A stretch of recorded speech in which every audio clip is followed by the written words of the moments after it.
My name's Danielle. I'm from Washington State University, and today I'm going to be going through the Chemistry 106 pre-lab for the Voltaic cells experiment.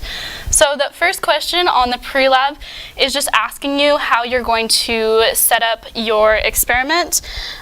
So what we're just asking is that you go through your procedure and you tell us how you're going to set up your cathode and your anode, and also your salt bridge that's going to be connecting them. And then we're also asking how you're going to measure your voltages, and that's just going to be with those leads that you connect to the anode and the cathode there. So again, just go through your procedure to find the information for question number 1.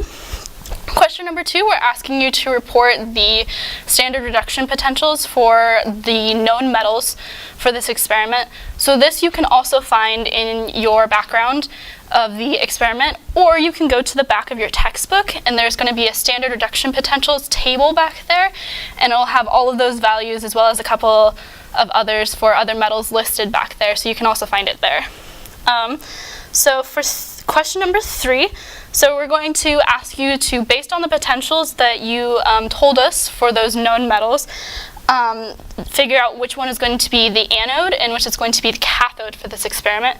So for that first one, for A, we're asking you about copper versus magnesium. And the thing you have to remember about cathode versus anode is that the cathode is going to be reduced,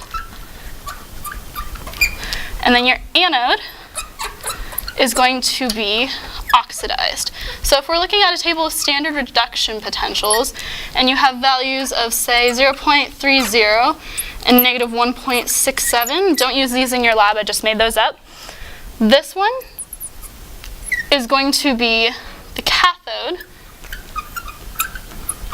and then this one right here is going to be your anode, because this one, that 0.30, is going to be a lot more easily reduced than this. This is going to tend to want to be oxidized more easily than it's going to want to be reduced.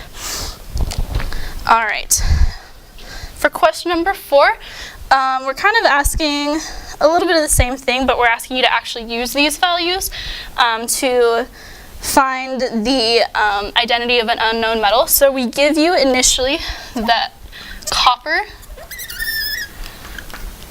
plus manganese gives you a standard reduction potential of 1.54 volts, and then your manganese plus an unknown metal is going to give you a reduction potential of 0.91 volts, and then that same unknown metal plus copper is going to give you 0.60 volts.